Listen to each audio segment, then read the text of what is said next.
The island was little more than 8 square miles of volcanic rock, a desolate hump of black ash rising out of the Pacific.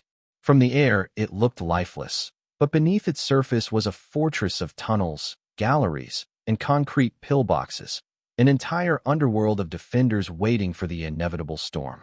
It was called Iwo Jima, and for the Marines who would soon land there in February 1945, it would become a vision of hell. When the first wave of landing craft dropped their ramps, the sea hissed against the beach like boiling water. Thousands of Marines jumped into the surf, their rifles held high, boots sinking instantly into the sulfur-black sand that swallowed every step. Machine gun fire raked across the open shore. Men fell before they reached the first ridge. The smell of cordite and volcanic dust filled every breath. Among them were the flamethrower operators, each man carrying nearly 70 pounds of steel cylinders, hoses, and valves on his back. Inside those tanks sloshed a mixture of gasoline and thickened napalm that could shoot a stream of fire more than 20 meters. They were the men assigned to clear the bunkers, to crawl up to the very mouths of Japanese pillboxes and burn the enemy out. In every sense, they carried both salvation and suicide on their shoulders. The official manuals described the M2 flamethrower as a portable, man-carried, flame projector, effective against personnel and light fortifications. But in the ash and chaos of Iwo Jima, the words sounded absurdly neat. The Marines quickly learned what those pages never said, that a man with a flamethrower was the first target any Japanese defender sought.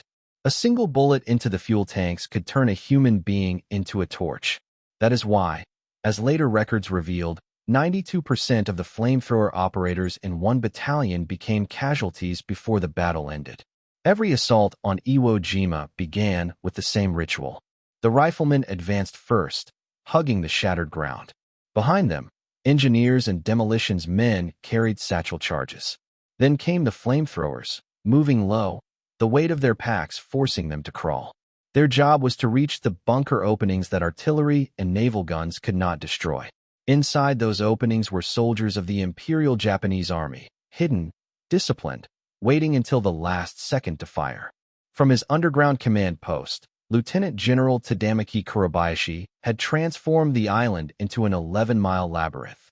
He knew he could not win, but he could make the Americans bleed. Each tunnel connected to another. Each cave had multiple exits. His men would disappear beneath the earth after firing, only to reappear behind the attackers. To flush them out, the Marines needed fire. Private First Class Joseph Rebakiewicz later remembered the sensation of the tanks pressing into his spine as he crawled toward a cave entrance. He could hear the Japanese shouting inside, the click of machine gun bolts being pulled back. He opened the valve, squeezed the trigger. A column of fire leapt forward with a roar like a jet engine. For a few seconds the world became light, white, red, orange, and then darkness again as the smoke rolled over him. He turned away, half blind, feeling the heat through his gloves. When the smoke cleared, silence. He survived that day. Most of his team did not. Elsewhere on the beach, Corporal Herschel Woody Williams of the 21st Marines watched bunker after bunker tear his comrades apart. Every approach across the open sand was suicide. When the call came for volunteers to take out the remaining pillboxes, Williams stepped forward with his M2. For 4 hours he moved alone, dashing from one shell hole to another, refilling his tanks again and again under fire. He burned through enemy positions that had halted an entire company. For that action he would later receive the Medal of Honor. But he always said he remembered only the smell, the fuel, the scorched earth, the cries that followed.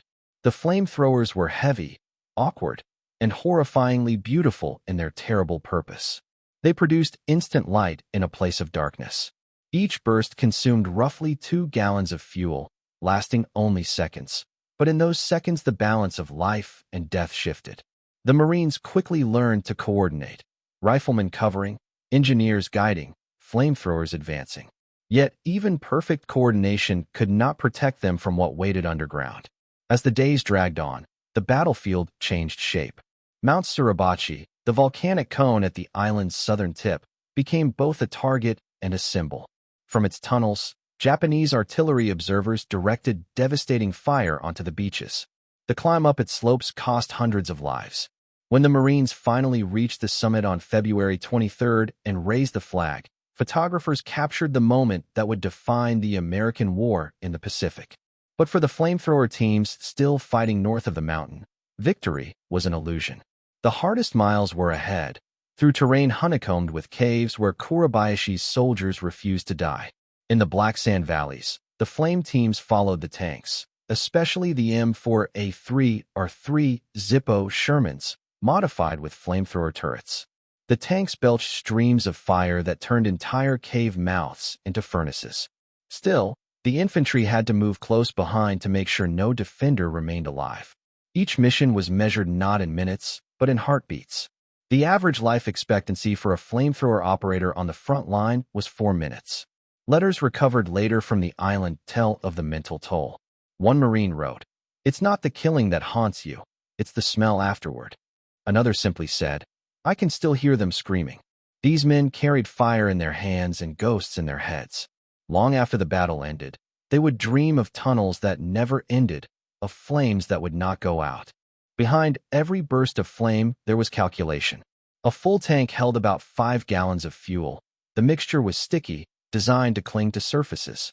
The nozzle pressure was maintained by compressed nitrogen. At 20 meters, accuracy mattered. Too short, and the operator would expose himself. Too long, and the flame would disperse harmlessly. The Japanese defenders, trained marksmen, waited for that hesitation. A single shot could pierce the fuel line or hit the nitrogen cylinder. Some Marines carried grenades with the pin already half-pulled, determined to detonate themselves rather than burn if their tanks were hit. By the third week of fighting, the beaches had become graveyards of wrecked vehicles and shattered bodies. The air was so thick with sulfur that veterans said it tasted like blood. Reporters wrote that there was no front line, only a series of individual battles fought for yards at a time. In those yards, the flamethrower men became the most hated and most necessary soldiers on the island. Even their own comrades sometimes flinched at their approach, for the flame they carried was indiscriminate. A sudden gust of wind could turn it back on the user. As night fell on the 22nd day, Marine engineers reported they had sealed or destroyed more than 750 Japanese positions with flamethrowers or demolitions. Yet the enemy still fought on from the northern ridges. Kuribayashi's final orders were to inflict the maximum possible casualties before dying. His men obeyed. When at last the surviving Marines reached the island's northern tip, nearly 7,000 Americans were dead and more than 19,000 wounded. Among the flamethrower units, entire squads had been erased from the rosters. When the guns fell silent, the black sand was still warm. The surviving operators sat beside their empty tanks, staring at the sea. For them, the battle would never truly end. In interviews decades later, Woody Williams said, "I was just doing what had to be done. If I stopped to think about it, I wouldn't have done it at all." That was the unspoken truth of Iwo Jima. Courage was not the absence of fear, but the decision to move forward in spite of it.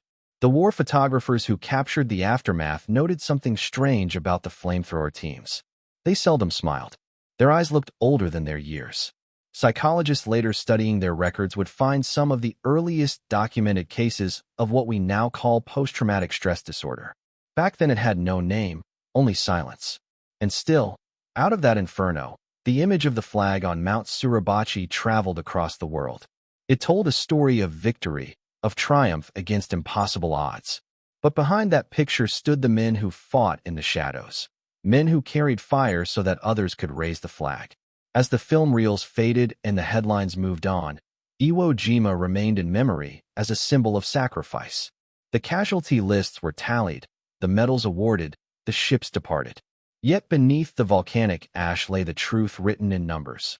One of the smallest islands in the Pacific had cost more American lives than any other battle in Marine Corps history, and among those losses were the 92% who had walked into the fire. The conquest of Iwo Jima did not move in lines. It advanced in inches, in craters, in the slow crawl from one smoking hole to the next. When the flag rose over Mount Suribachi, many Marines believed the battle was over. In truth, it had barely begun. North of the mountain sprawled the dense labyrinth called the Motoyama Plateau, an ugly landscape of ridges, gullies, and hidden fortresses that swallowed men whole. Every morning, the flame teams assembled at dawn. The black sand clung to their boots like tar.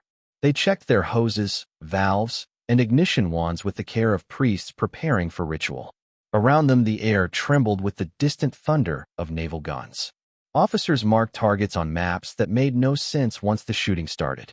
A cave might be there on paper, but by the time the Marines reached it, the cave would have collapsed, or it would have been a trap leading to 2 more openings behind them. The flamethrower operators worked in pairs whenever possible. One carried the tanks, the other acted as rifle cover. Most teams never lasted long enough to learn each other's names. The rhythm was always the same: sprint, dive, aim, fire, fall back. The sound of a flame jet erupting was like the ripping of the world. Its roar silenced everything: the screams, the gunfire, even the surf.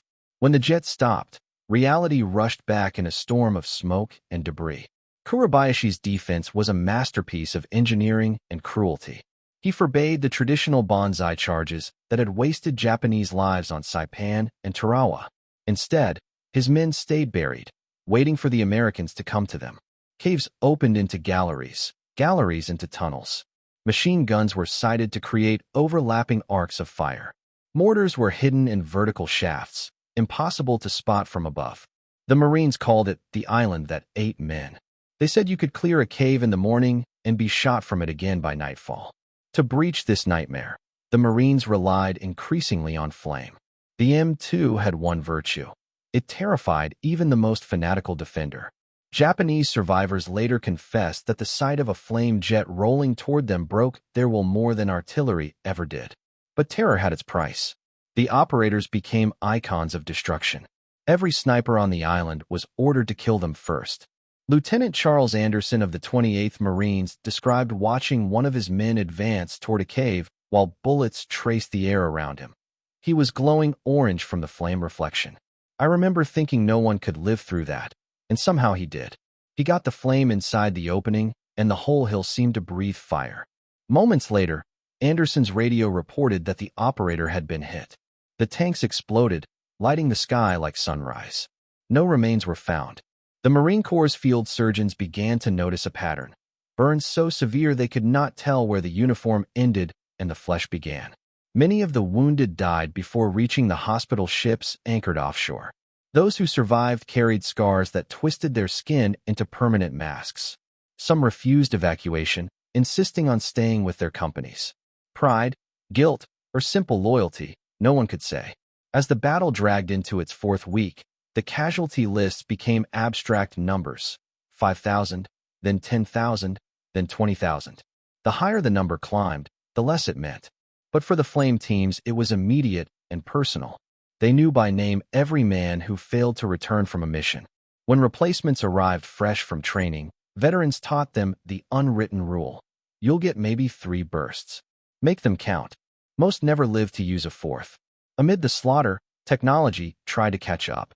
Engineers improvised armored flame tanks, mounting projectors on Shermans that could spray liquid fire 150 yards. These Zippos rolled forward belching light, but they were slow and clumsy, easy targets for artillery. Still, they saved lives. A single tank could do the work of a dozen men on foot. The problem was supply. The island's terrain shredded treads and clogged engines with ash. When a tank broke down, the infantry went back to carrying the flame on their backs. Reporters embedded with the Marines wrote dispatches describing the strange mixture of awe and horror. They carry death like a lantern. One correspondent wrote, "The enemy fears them. Their friends fear them. And yet everyone follows where they lead." Editors back home cut the darker lines before publication. The American public saw only courage, not the cost.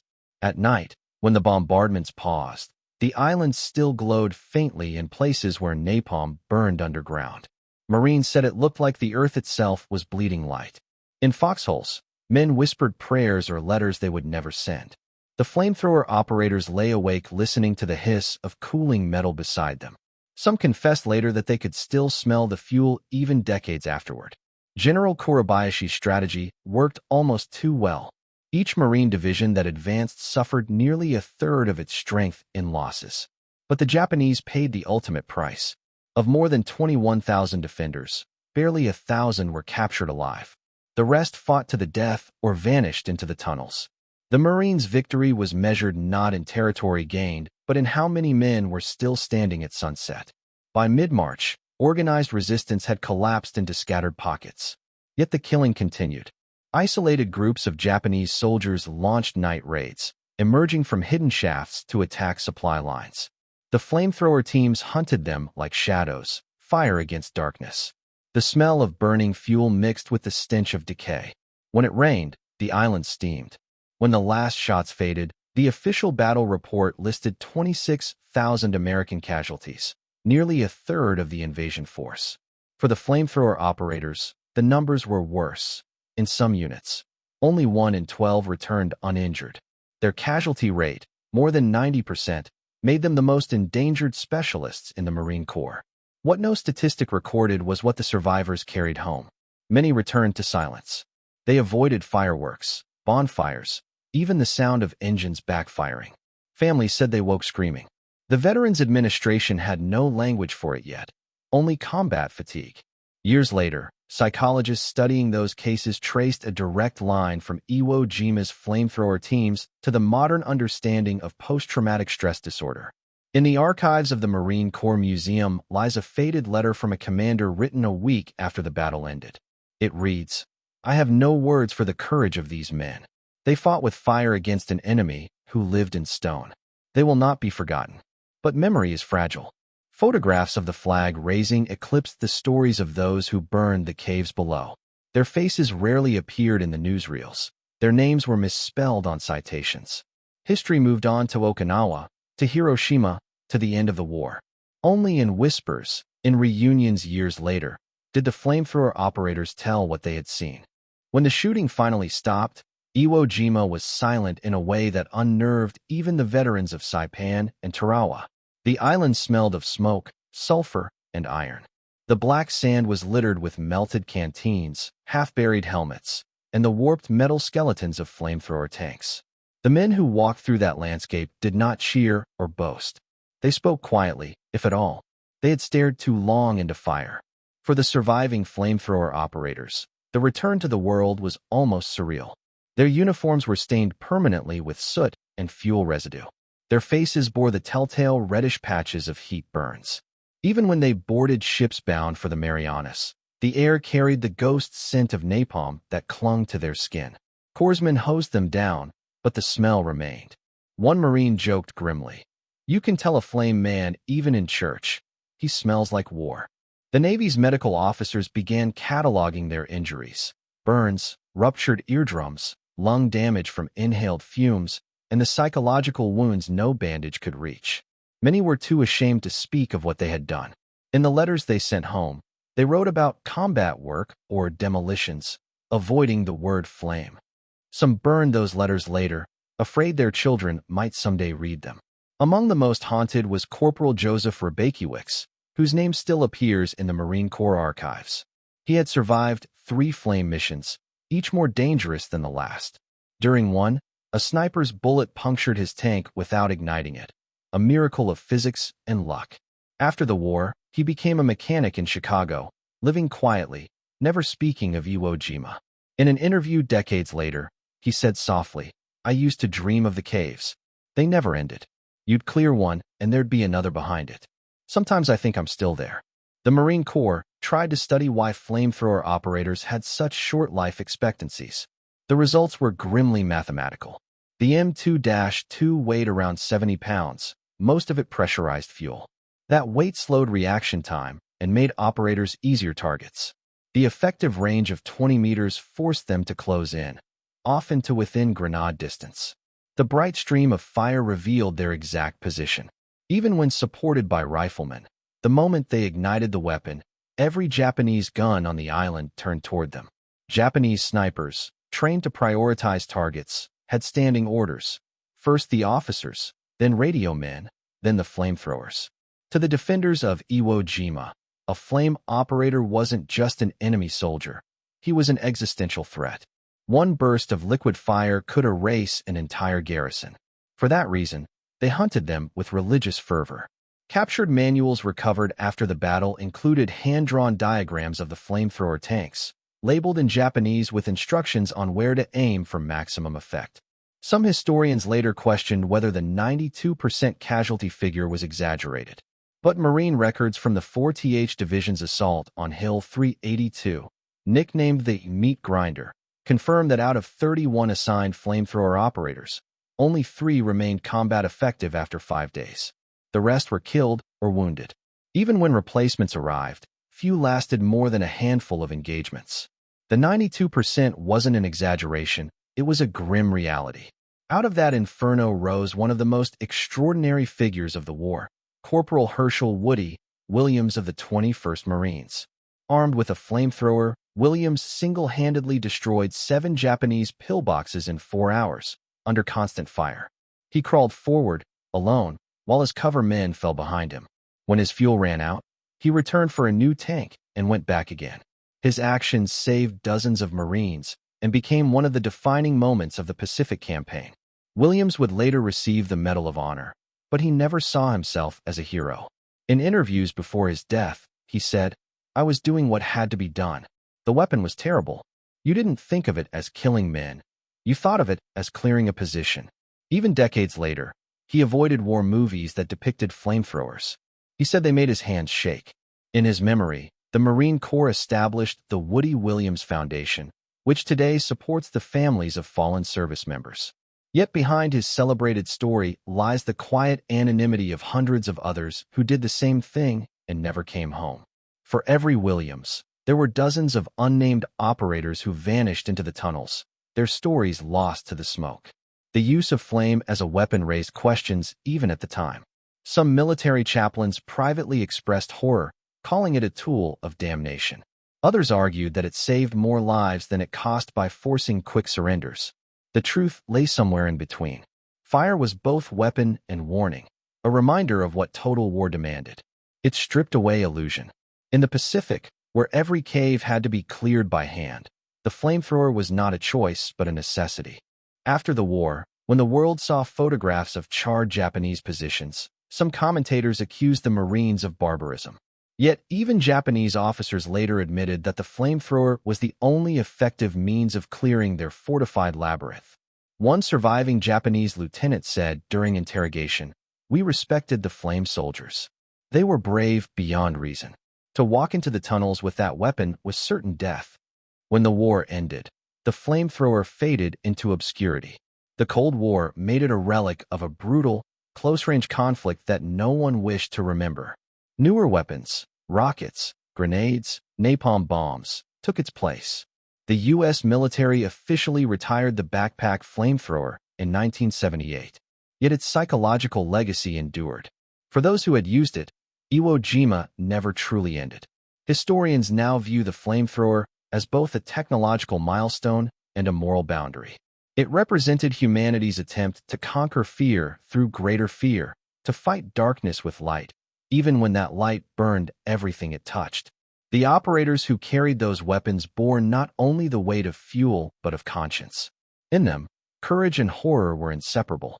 Today, Iwo Jima is quiet again, a restricted Japanese military base. Grass grows where bunkers once stood.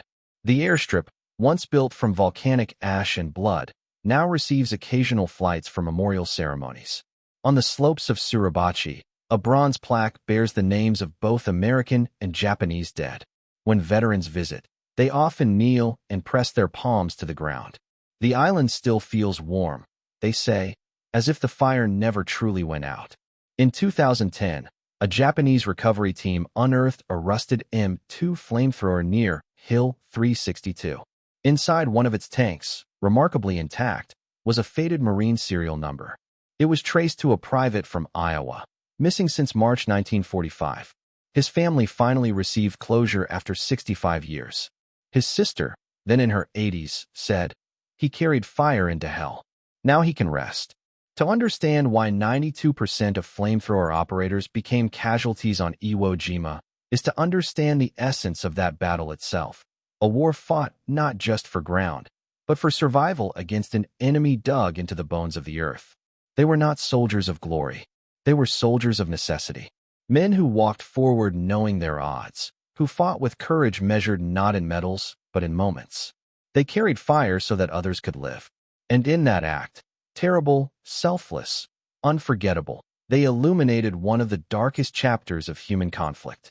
Their story remains a warning, a testament, and a prayer that no generation will ever again have to wage war and fire.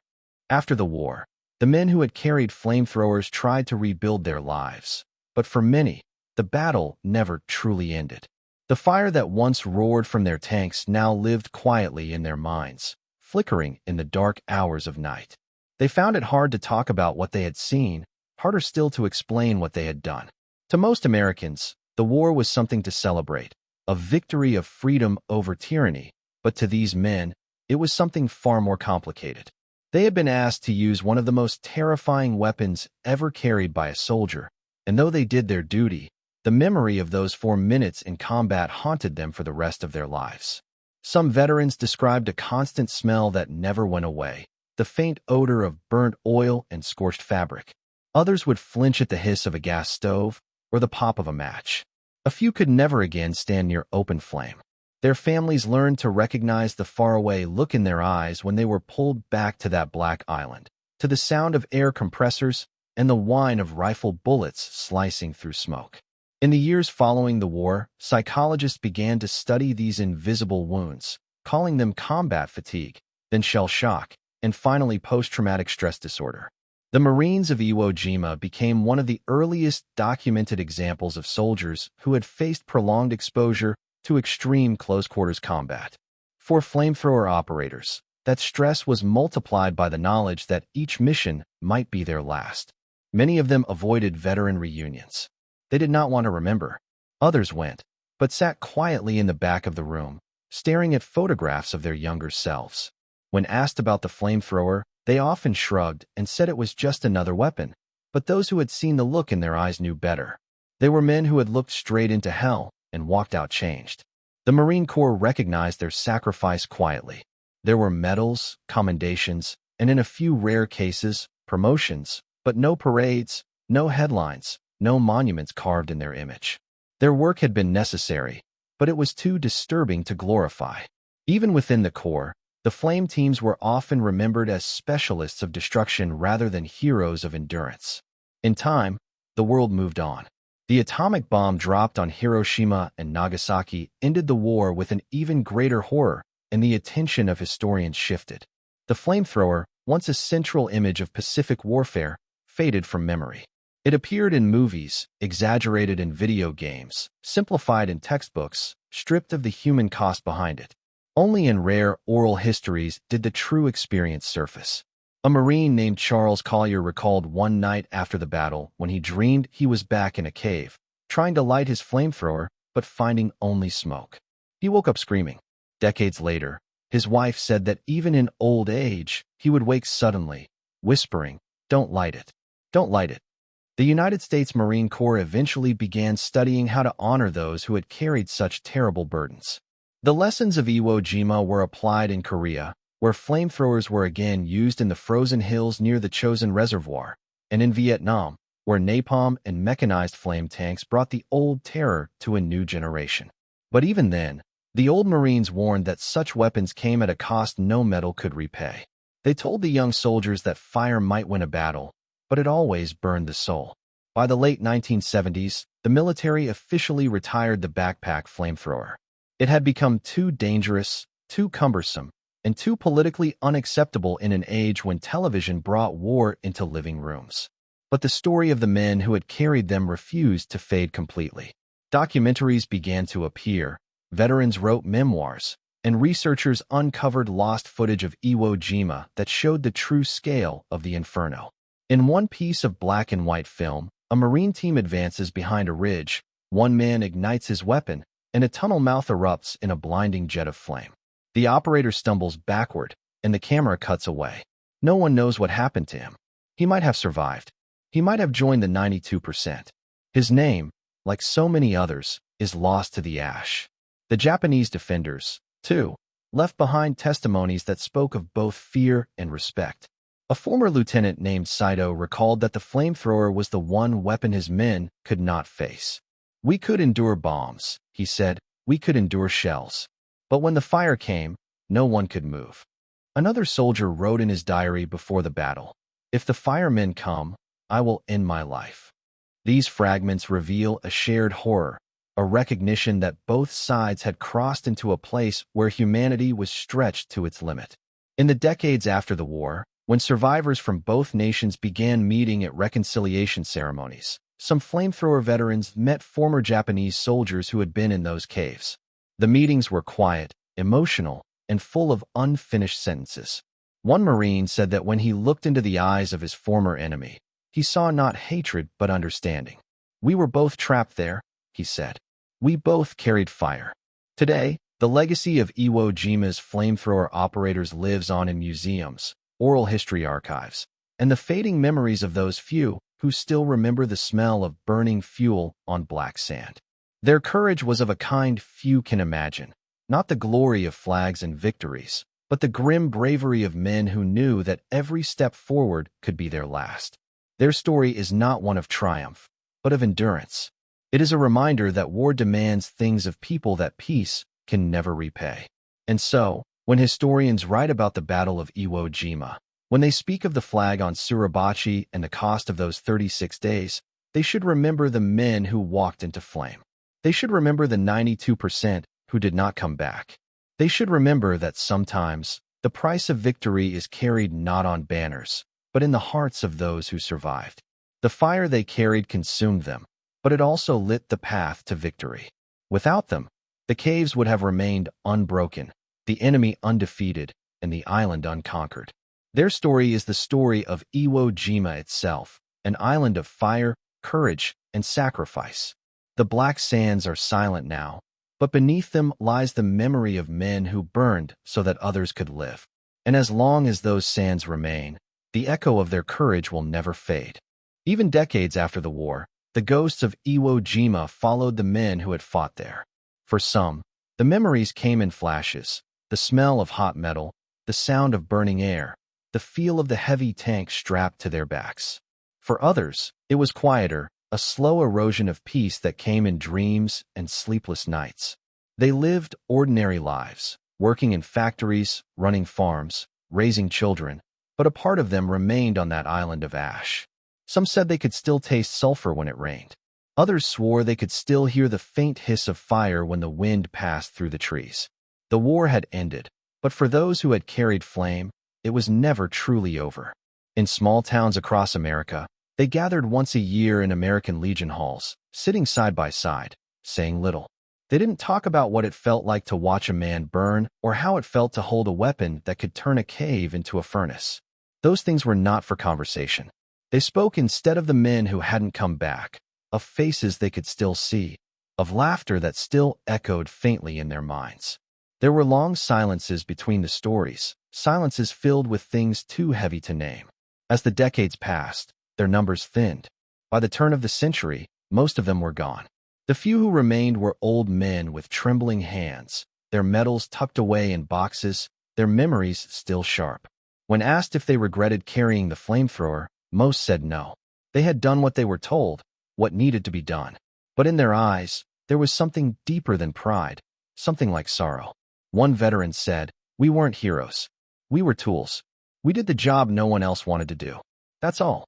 The story of Iwo Jima has been told many times. The flag on Mount Suribachi, the Marines in the black sand, the triumph carved into history, but the story of the flamethrower operators remains mostly untold. Their role was too brutal, too intimate, too hard to celebrate. And yet, without them, the battle might have dragged on for weeks longer, costing thousands more lives. They were the unsung instruments of victory, the men whose courage burned quietly in the shadows of history.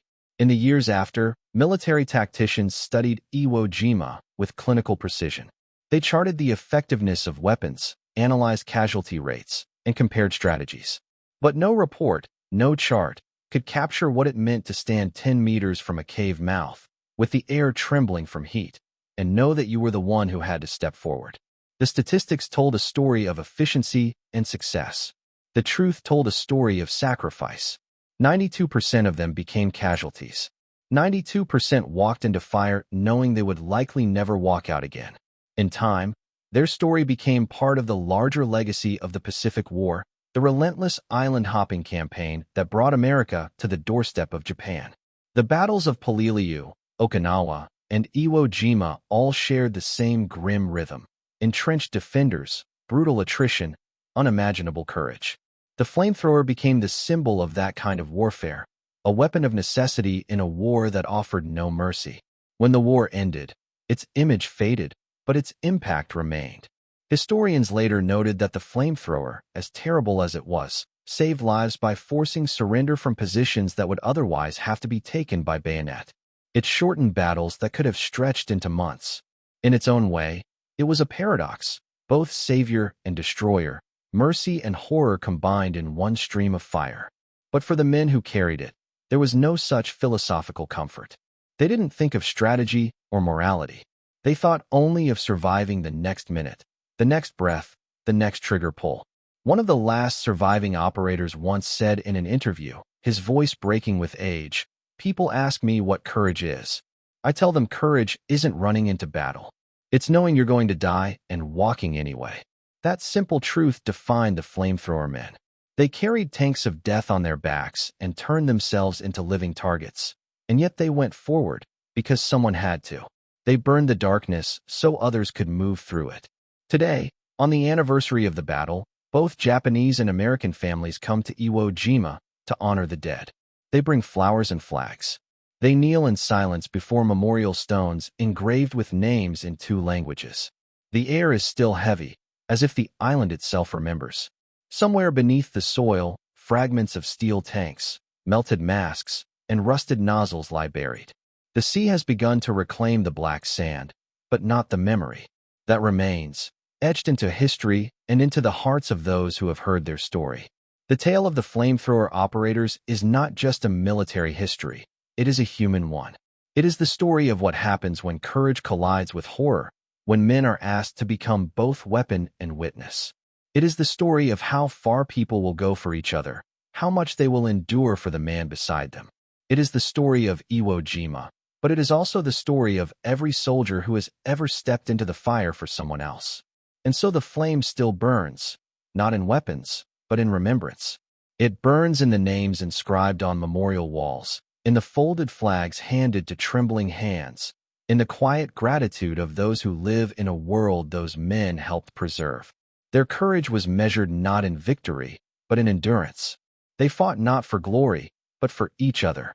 The fire they carried did not just destroy, it illuminated. It revealed the true cost of war, the fragility of life, and the strength of the human spirit. The island sleeps now under a quiet sky. The surf breaks softly on the black sand.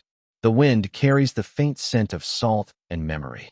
And somewhere, perhaps, the souls of those men walk together still, carrying no weapons, no burdens, only the memory of light and darkness, and the knowledge that they once carried fire into hell, and through their sacrifice, the world was forever changed. In the aftermath of Iwo Jima, the lessons learned from that inferno reshaped modern warfare.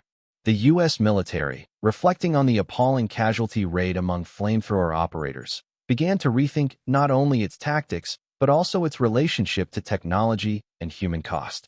The notion of a man carrying 70 pounds of volatile fuel into combat began to feel archaic, even barbaric, in an age that was moving toward mechanization and precision. The introduction of tank-mounted flamethrowers during the later stages of the war, such as the M4A3 or 3 Zippo Shermans, was both an attempt to preserve effectiveness and to spare human lives. Yet even these mechanical monsters carried a moral weight that lingered long after the flames had died. When news of Iwo Jima reached the home front, the headline spoke of heroism and victory. Few newspapers mentioned the near-suicidal odds faced by flamethrower teams. The American public saw photographs of the flag raising on Mount Suribachi, not the charred caverns beneath it. War needed symbols of triumph, not reminders of the cost. But among veterans, the truth circulated quietly, through stories told in dim bars, through letters that never made it home, through the haunted eyes of men who'd seen what fire could do to flesh and stone. Military strategists later concluded that the flamethrower, though brutally effective, was a weapon of a specific time and place. a relic of trench clearing and bunker warfare that would never again fit neatly into modern combat. By the Korean War, its use had already begun to decline, replaced by napalm and more sophisticated explosives. In Vietnam, it appeared only rarely, its image overshadowed by the greater, impersonal terror of aerial bombardment. But the legacy of those who carried it on Iwo Jima remained a silent foundation beneath every subsequent generation of Marines.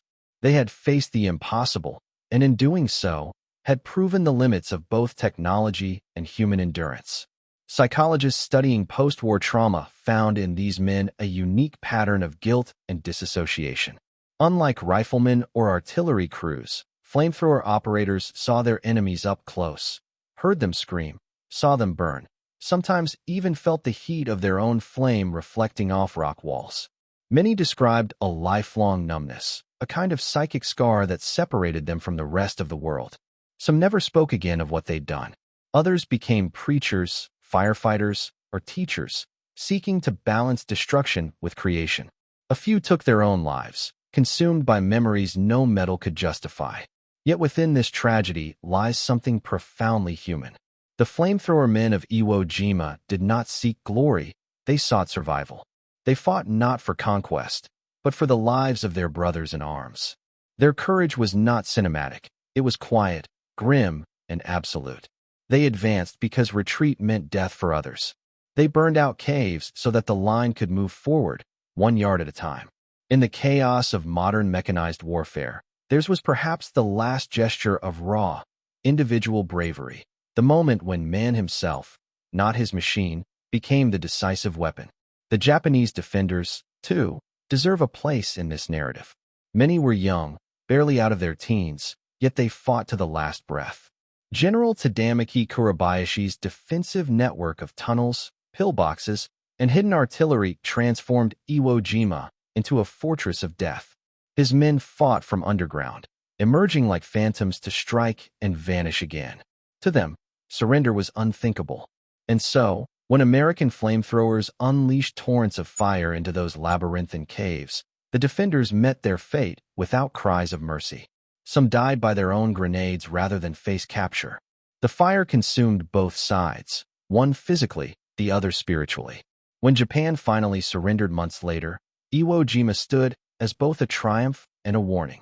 It had been won, but at a price so terrible that even the victors questioned its meaning. 26,000 American casualties, 20,000 Japanese dead, an island 8 square miles wide reduced to scorched rubble. The battle had proven the futility of underestimating an entrenched enemy and the limits of courage when measured against steel and fire. In later years, historians would argue endlessly over whether Iwo Jima was necessary. Some claimed it shortened the war, providing critical airfields for the B-29 bombers that would later devastate Japan. Others insisted it was a needless bloodletting, a symbol of strategic overreach. But for the flamethrower operators who fought there, such debates were meaningless. The only truth they knew was the one written in black sand and burned stone. Survival was a miracle, and death was everywhere. Their legacy endures not in monuments or speeches, but in understanding. Modern soldiers study Iwo Jima not just as a lesson in tactics, but as a meditation on humanity under fire. The image of a man carrying fire on his back, walking into the dark, remains one of the most haunting symbols of World War II. It reminds us that war is never just strategy. It is sweat, fear, pain, and the unbearable weight of choice. And perhaps that is why the story still matters. Because behind the flames, beneath the statistics, there were men, young, terrified, determined men, who shouldered a weapon that made them both powerful and vulnerable. They carried death, and in doing so, they carried history. The island of Iwo Jima may now be silent, but their footsteps, their courage, and their fire still echo across time. Long after the battle ended, the survivors of Iwo Jima carried its memory like an invisible wound. They had survived what few could imagine, an inferno where men became shadows and smoke, and courage was measured in seconds. Many of these flamethrower operators returned home to quiet towns across America, where parades and handshakes felt hollow compared to the nightmares that followed them. They had stared into caves that were blacker than night, and what they saw there what they did there never left them. The Veterans Administration struggled to understand their trauma. In an era before the term post-traumatic stress disorder existed, men who woke screaming in the dark were told to move on, to be grateful they'd survived. Some did. Others turned to alcohol, or silence, or endless work to bury what they couldn't forget. One veteran later said, "You don't come back from Iwo Jima. You just keep breathing somewhere else." For historians, the 92% casualty rate of flamethrower units remains one of the most horrifying statistics of World War II. It wasn't just a number, it was a sentence. Those assigned to the weapon knew their odds. Before each mission, they often swapped keepsakes, said quiet goodbyes, or left letters behind for families who might never see them again. Their courage was not reckless, it was deliberate. They understood the fire they carried could save lives, even if it ended their own. Woody Williams, the last surviving Medal of Honor recipient from Iwo Jima, spoke often about the men who didn't come home. He remembered their names, their laughter, their fear. He said he never saw himself as a hero, only as someone who was there when others fell. His words captured the paradox of the flamethrower's legacy. It was a weapon of horror, wielded by men of profound humanity. They had used fire not for destruction, but for deliverance.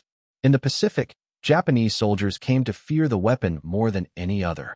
To be trapped in a bunker when the flamethrower ignited was a death sentence. The heat reached over 2,000 degrees. Air itself turned poisonous. Inside those caves, men suffocated before the flames ever touched them. The operators knew this. They knew that what they did was beyond the normal boundaries of war. But they also knew there was no other way. The tunnels could not be cleared by bullets or grenades alone. Every advance across that island depended on them lighting the fire and moving forward. Marine Corps Command later calculated that a single flamethrower team could clear a bunker in under 2 minutes, something that might otherwise have cost dozens of lives. Yet for every success, there was almost always a loss. The Japanese quickly learned to target the tanks on a man's back. A single bullet could ignite the fuel and turn the operator into a torch. The Marines began to protect them with riflemen, yet even then, few survived more than one mission. In the 4th Marine Division, it was said that flamethrower operators had a life expectancy shorter than the time it took to light a cigarette. As the war drew to an end, the image of the flamethrower became a metaphor for the larger madness of World War II. It embodied both humanity's ingenuity and its capacity for horror. In that roaring jet of fire was everything: the desperation to survive, the will to conquer, and the moral cost of doing so. The men who carried it did not question its necessity. They only asked that the world remember them for what they endured. Today, on Iwo Jima's black volcanic soil, there are no sounds of war. The tunnels remain, silent and cold, carved by men who never came out. The wind moves across the ridges of Mount Suribachi, where once the flag was raised and a nation found its symbol. But beneath that symbol lies another truth: the story of the men who fought unseen, whose courage burned brightest in the darkest places. Every Marine who walks that ground now does so with reverence. They know that the sand beneath their boots is not just sand. It is ash, blood, and memory. The ghosts of those who carried fire still linger there, whispering through the smoke of history. Their sacrifice was not in vain. It forced the world to confront the terrible price of war and to recognize that even victory can come wrapped in tragedy. And so, when we ask why 92% of flamethrower operators became casualties on Iwo Jima, the answer lies not in numbers or tactics alone, but in the human spirit itself. They fought an enemy hidden in the earth, armed with nothing but fire and will. They knew they were walking toward death, yet they went anyway. Because somewhere behind them, there were others who depended on that flame to light the path forward. In the end, their story is not about death. It's about what it means to face it and keep moving. It's about the strength of men who, in a world turned to ash, refused to surrender their humanity. The Battle of Iwo Jima ended 80 years ago, but the fire they carried still burns, in memory, in history, and in the hearts of those who understand what true courage costs. Years later, when historians and journalists tried to put the story of Iwo Jima into words, they found themselves confronting a paradox that defied clean explanation. The battle had been a triumph of logistics, strategy, and raw endurance. Yet it also revealed the unbearable fragility of the human body and spirit. The flamethrower men symbolized both the courage and the horror that defined the Pacific War, a generation of soldiers pushed to the limits of what flesh could withstand. In classrooms and military academies, their story was initially reduced to statistics and tactical notes. Manuals described how flamethrowers were to be used in coordination with demolitions teams and armored support. Training films explained proper fuel mixture ratios, ignition systems, and effective range. But none of those dry instructions captured the experience of the men who carried the weapon. None could describe the moment when a Marine's pulse quickened as he felt the heat from his own flame, or the instant of dread when a bullet cracked the air too close to the tanks on his back. By the 1950s, many of the surviving flamethrower operators were fading quietly into civilian life. Some worked as mechanics, miners, or factory hands. They were men who understood machinery and danger. A few spoke of their experiences to younger Marines during training exercises, reminding them that courage wasn't loud or cinematic. It was often a slow, exhausted decision made in the dirt. "You don't fight for medals," one said. "You fight so the guy next to you makes it home." Yet in America's collective memory, their story dimmed. The focus shifted to the atomic bomb, to Hiroshima and Nagasaki, to the end of the war. Iwo Jima became a symbol of sacrifice, but not of suffering. It was represented by the iconic photograph of the flag raising, an image of unity and pride. What that photo did not show were the flamethrower teams still clearing bunkers beneath that mountain, their bodies blackened with soot, their faces hidden behind goggles and fear. In Japan, Iwo Jima was remembered differently. To the Japanese people, it was a place of tragic heroism, where soldiers fought against impossible odds. The fire they faced was not merely physical. It was the fire of modernity, of industrial warfare overwhelming human valor. The defenders who died there were mourned as martyrs, and their commanders, particularly Kuribayashi, were respected even by their former enemies. He had predicted his defeat, yet he fought with honor, refusing to waste his men in futile charges. The flamethrowers, to the Japanese mind, became an emblem of American ruthlessness, but also of inevitability. As time passed, the weapon itself disappeared from arsenals, but not from art, literature, or memory. Filmmakers and novelists returned to Iwo Jima's story again and again. Some sought to glorify it, others to expose its darkness. Clint Eastwood's twin films, Flags of Our Fathers and Letters from Iwo Jima, finally gave both sides their voices, revealing that courage and suffering were shared, even when divided by language and allegiance. But even in these portrayals, the flamethrower men remained largely unseen, their work too horrifying for popular cinema. Those who study combat psychology know why. There is something uniquely disturbing about fire as a weapon. It erases the distinction between soldier and victim. A bullet kills in an instant. Fire lingers, consumes, transforms. For the men who wielded it, every mission risked turning them into what they feared most. One Marine later admitted that he prayed before every battle, not to survive, but that the flame would never touch a living man directly. "It's not the burning you remember," he said softly. "It's the smell." By the 1970s, the last operational flamethrowers were retired from U.S. service. Technology had moved on, but the memory of the men who carried them endured among veterans. When reunions were held, those who had served with flamethrower teams were treated with quiet reverence. Their comrades knew what they had faced, what it had cost. No one else could truly understand. In museums today, the M2 flamethrower stands behind glass, its metal dull with age, its hoses cracked. Visitors pause to stare, perhaps imagining what it would have felt like to carry that weight, to pull the trigger and unleash a river of fire. But the true story of the flamethrower men isn't in the weapon itself. It's in the silence that follows, in the unseen burden carried by those who lived. Their courage didn't come from hatred or bloodlust, but from duty, the same duty that drives soldiers across all generations. They knew the odds, they knew the danger, and still they advanced. Theirs was a different kind of bravery, one that history often struggles to celebrate because it demands that we confront the cruelty of war itself. Iwo Jima remains sacred ground, both for Americans and Japanese. It is a place of reconciliation, where veterans and their descendants sometimes meet, not as enemies, but as men united by shared suffering. Beneath the volcanic soil lie the remains of thousands who once fought each other in darkness and fire. Above them, the sky is the same calm blue that no one noticed during the battle. And so, the story of the flamethrower operators is not just a chapter of military history.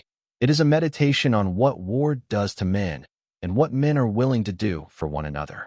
It asks us to remember that behind every victory lies a cost too great to measure, and behind every weapon, a human hand trembling with fear and determination. The fire they carried may have burned out on Iwo Jima's slopes, but its light, painful, haunting, eternal, still flickers in the conscience of every generation that learns what they endured. When the ships finally carried the survivors home from Iwo Jima, the Pacific stretched endlessly before them, calm and indifferent.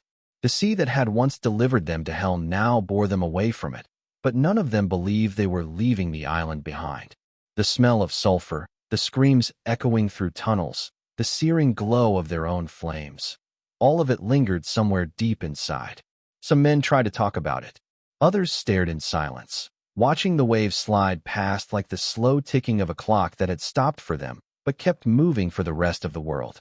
The return to America was quiet. There were no bands for the flamethrower operators, no parades for those who had carried the heaviest burden. Their uniforms were cleaned, their faces washed, their weapons taken away. The war was still raging elsewhere, and the nation's gaze was fixed on the next great battle. Those who survived Iwo Jima blended into the background, as if the world had already decided to forget the fire they'd walked through. But memory doesn't fade so easily. It smolders, unseen, waiting for the right breath of air to flare again. Some of them went back to work in factories, mines, shipyards, places where heat and noise felt almost familiar. A few became farmers, trying to grow life from soil that reminded them of the black volcanic sand they'd once fought across. They built families, told stories to children who would never truly understand. And at night, sometimes, they woke to the smell of fuel and smoke, the sound of distant explosions, the weight of 70 pounds pressing against their back again. The Marine Corps tried to study the trauma that followed them, but in those days the vocabulary for such wounds didn't exist. A man was either fine or he wasn't, a hero or a coward. The invisible line between those two words cut through entire lives. Many who had survived felt unworthy of surviving.